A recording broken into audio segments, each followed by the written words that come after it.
Tonight on Global TV News Prime, President Tinubu swears in the sole administrator of Rivers State. In business, the federal government reaffirms its commitment to creating a business-friendly environment for private sector. On the foreign scene, Putin agrees to ceasefire on conditions. And in sports, the Tigers set for Afro basketball qualifier. Hello and welcome to all our viewers in Nigeria and around the world to the News Prime on Global Television, coming to you live from the nation's capital, Abuja. I am Queen Agaba.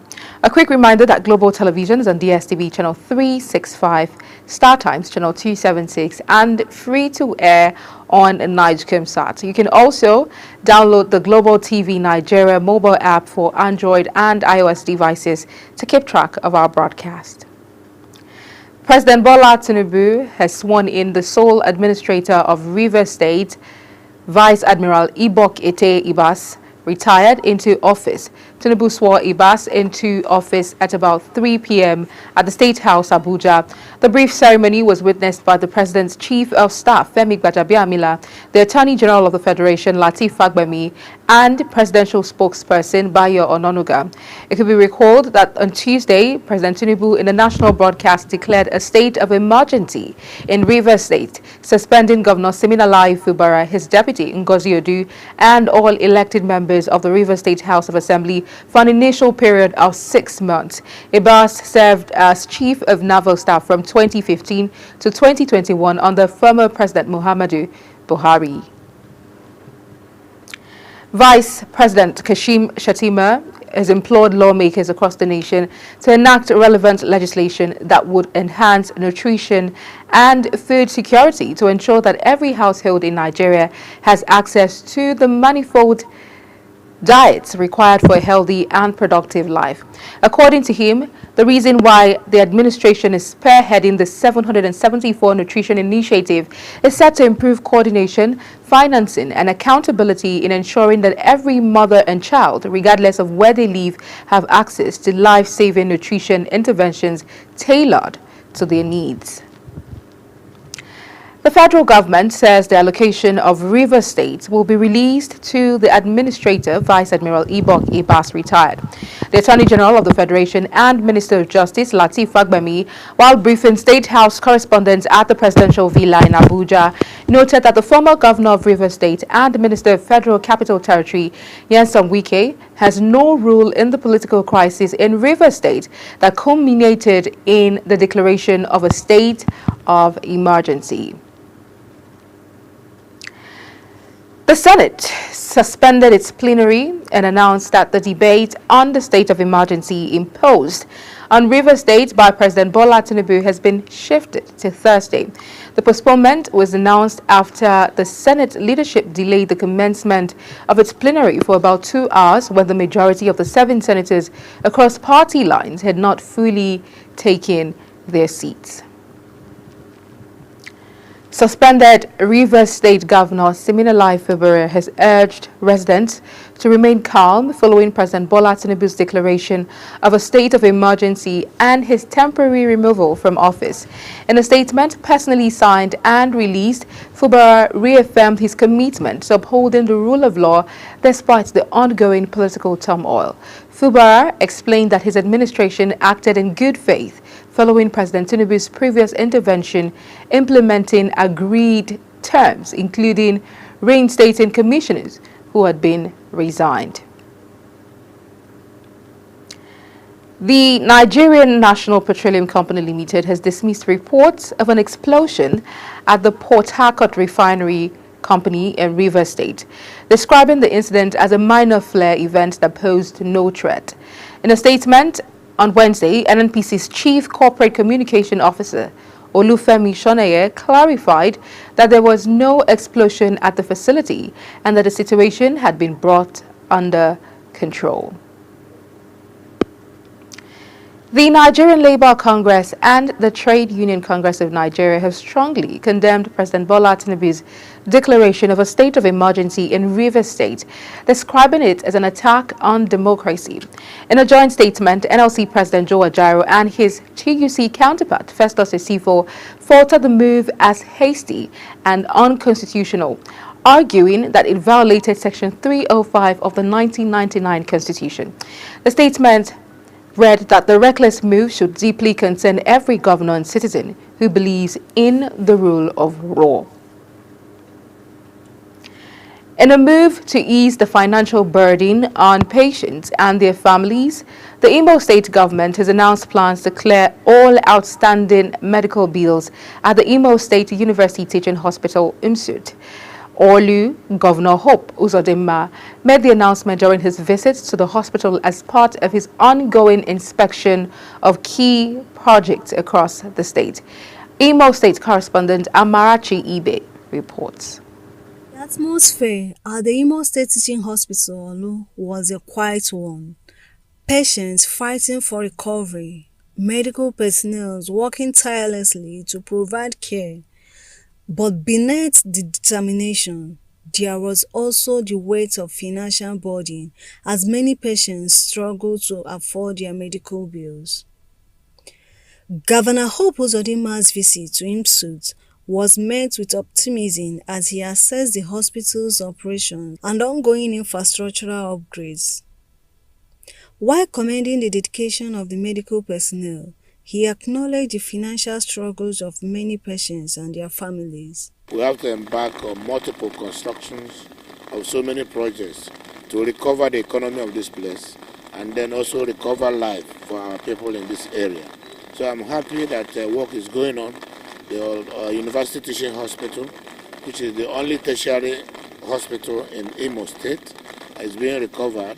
To ease the financial burden, Governor Uzodimma announced that the state government will clear all outstanding medical bills at the facility. A decision, he said, aligned with his administration's commitment to strengthen the healthcare system and ensure that every indigene has access to quality medical care.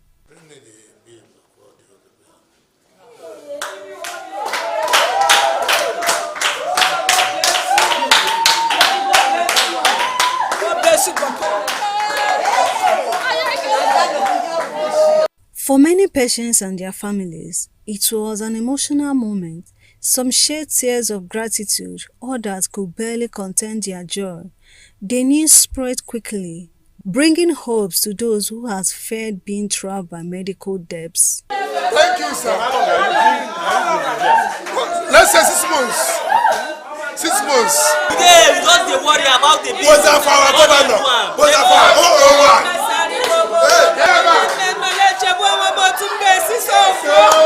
As the state government continued its drive to strengthen the healthcare system, this latest gesture reaffirms its commitment to ensure that quality medical care remains accessible to all. From IMSUT Olu, Amarachi Ibe, reporting for. Two members of the House of Representatives, Mary Ebikake and Blessing Amadi, engaged in a heated argument over the declaration of emergency rule in Rivers State by President Bola Tinubu. Ebikake and Amadi, who represent Brass and Nembe constituency, federal constituency of Bayelsa, and Port Harcourt, two federal constituency of Rivers State respectively, started the argument few minutes before commencement of the plenary. The two female lawmakers, alongside other members, were discussing the Rivers crisis when they suddenly started shouting and pointing fingers at each other. The Igbo progressive women have expressed concerns over Senator Natasha Akpoti-Uduaghan's actions during the Inter-Parliamentary Union meeting in New York, asserting that they have tarnished Nigeria's global image. In a statement by the president of the Igbo Progressive Women, Grace Ohabwenyi, emphasized the need to address the indecent the incident's impact in Nigeria's reputation, while the group has called for an investigation into her participation in the forum. The group questioned both the timing and the manner in which domestic issues were raised on international platforms. The federal government has taken steps to remove bureaucratic hurdles that had stalled private sector investment in key road projects for over a year. The move is part of measures aimed at unlocking significant infrastructure development under a public-private partnership framework. Minister of Finance and Coordinating Minister of the Economy, Wale Edu, disclosed this in an interview. He reaffirmed President Bola Tinubu's commitment to addressing Nigeria's $100 billion annual infrastructure deficit by mobilizing private capital. The Nigerian Senate has established a 9-member ad hoc committee to investigate the alleged illegal annexation of Nigerian territory by neighboring Cameroon. The decision follows a motion sponsored by Senator Anieka Mbasi, who highlighted the loss of 16 ancestral communities and 2,560 oil wells in Akwa Ibom State due to a 2002 World Court judgment. Samuel Odi has details. The motion also highlighted that the illegal exonation violates multiple international agreements, with lawmakers advocating for a review of the ICJ judgment and calling for the matter to be reported to the United Nations. Worry that the continued expansionist foreign policy of the Republic of Cameroon after independence of our country by illegal annexation and vigorous pursuit for the 16 villages of Nigerian mangrove islands, waters and oil constitute a breach of international laws, an affront of Nigeria's territorial integrity, and a report today, very historical, that there was a violation of nautical miles and the sovereignty of Nigeria. This can bring environmental disaster, it can affect revenue, it can cause economic problem, it can cause security damage. In their contributions, senators from Cross River, Adamawa and Ogun states equally drew the attention of the Senate to similar situations in their various states. 23 years ago has caused untold and unimaginable hardship to the people of Cross River State, specifically the people of Bakassi Island. And I think the situation in Bakassi, in the mangrove area, is also the same within Tongeji Island in the Ukwa local government in Ogun State. That we do have some military that are capable of protecting Nigeria's integrity. What is happening, Mr. President? Why our Navy, our military, why are they not there protecting our Nigerians? Other lawmakers also expressed dismay over the implementation of the ICJ judgment, describing it as one-sided and called for a total review. With that, Cameroon is still intruding into our territory. It's something that I consider very annoying. Fight for land, nations fight for resources. And the Nigerian government must stand up and defend the people and the land and the territory that is in question. It's about our own people that we have not gone this far to protect the interests of our people treated in their own land. Foreign countries coming in, over crossing its boundary, coming to our own nation to maltreat our people. This cannot be accepted. So far, it's a clear violation of the rulings of the International Court of Justice and even the treaties that were entered into between Nigeria and Cameroon. So I think this is worth investigating. Our colleagues may wish to go further to even discuss with the Cameroonian counterparts on the implications of what they are doing, because we want to live in peace with our neighbors. The lawmakers thereafter resolved the Senator Jimoh Ibrahim-led committee to urge President Bola Tinubu to take immediate steps to safeguard Nigerians' territorial waters, including securing over 2,560 oil wells identified within the dispute Mangrove Island in Akwa Ibom State. Samuel Odi reporting for Global Television News. You're watching the live broadcast of News Prime. When News Prime returns, the Nigerian government has signed a strategic memorandum of understanding with China. Details coming shortly after the break.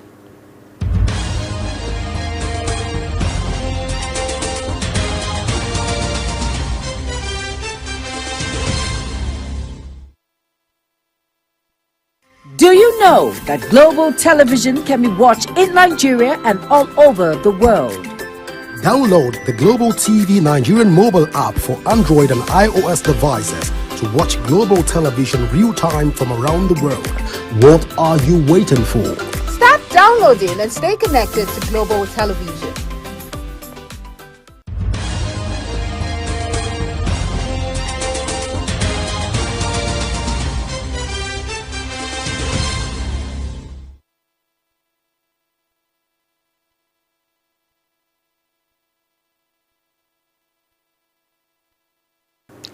Many thanks for staying with us. If you just joined us, this is Global Television, bringing you live broadcast of the News Prime.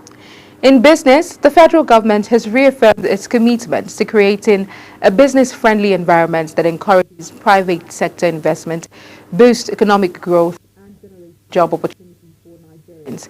Edun reiterated President Bola Tinubu's commitment to fostering policies that support enterprise growth, drive innovation, and accelerate economic transformation.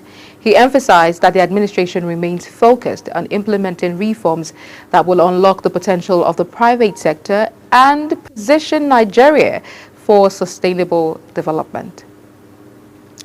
The Nigerian government has signed a strategic memorandum of understanding with China to strengthen technical and vocational education and training in the country.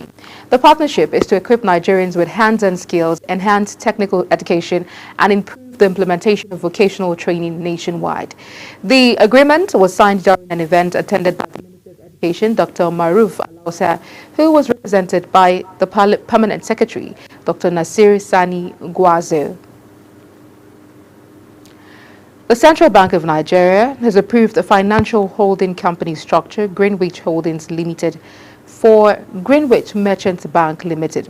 The bank says that the regulatory approval marked a significant step, enabling Greenwich Group to consolidate its existing financial service businesses, expand into new markets, and strengthen its position as a leading player in the financial sector. Upon the commencement of operations, Greenwich Holdings Limited will oversee Greenwich Merchant Bank Limited, Greenwich Asset Management Limited, and Securities Limited, while driving the expansion of the group. On the foreign scene, Russia and Ukraine have launched air attacks that damaged each other's infrastructure, as after Vladimir Putin says Russia will stop targeting Ukrainian energy sites. Ukrainian President Volodymyr Zelensky says Russia's targets included hospitals. He says the Russian leader had in effect rejected a comprehensive ceasefire in his call with U.S. President Donald Trump. Putin told Trump a full ceasefire would only work if Ukraine's allies stopped giving military assistance, a condition Ukraine's European allies have previously rejected. Vladimir Putin has rejected an immediate and full ceasefire in Ukraine, agreeing only to halt attacks on energy infrastructure following a call with U.S. President Donald Trump. The Russian president declined to sign up to the comprehensive month-long ceasefire that Trump's team recently worked out with Ukrainians in Saudi Arabia. He says a comprehensive truce could only work if foreign military aid and intelligence sharing with Ukraine came to an end.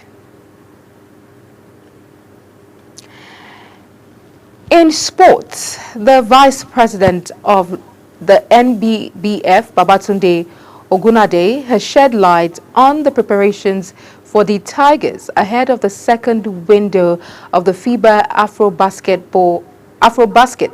2025 qualifiers. Ogunade stated that this is the first campaign managed by the newly established National Sports Commission, NSC. In previous tournaments, the Ministry of Sports saw the team's preparations, but Ogunade made it clear that his priority is ensuring the players are well supported rather than drawing comparisons between the two governing bodies. Nigerian striker Victor Osimhen has been included on Manchester United's four-man striker shortlist for the summer transfer window as the Premier League giants look to bolster their attacking options. The Red Devils are expected to delve into the transfer market to bolster their forward options after seeing Joshua Zirkzee and Rasmus Højlund struggle to find their best form this season. Zirkzee has netted just 6 goals in 44 competitive appearances since arriving from Bologna last summer, while Højlund has mustered 8 strikes in 39 matches in all competitions. As Global TV News Prime comes to an end, let's take a look at our top stories. President Bola Tinubu has sworn in the sole administrator of Rivers State, Vice Admiral Ibokete Ibas, retired into office. In business, the federal government has reaffirmed its commitment to creating a business-friendly environment that encourages private sector investment. On the foreign scene, Russia and Ukraine have launched air attacks that damaged each infrastructure hours after Vladimir Putin say Russia will stop targeting Ukrainian energy sites. And in sports, the Vice President of the NBBF, Babatunde Ogunade, has shed light on the preparations for the Tigers ahead of the second window of the FIBA AfroBasket 2025 qualifiers. And that's it on Global TV News Prime. Kindly follow us across all social media platforms using @GlobalTVNG and other handles now showing on your screen.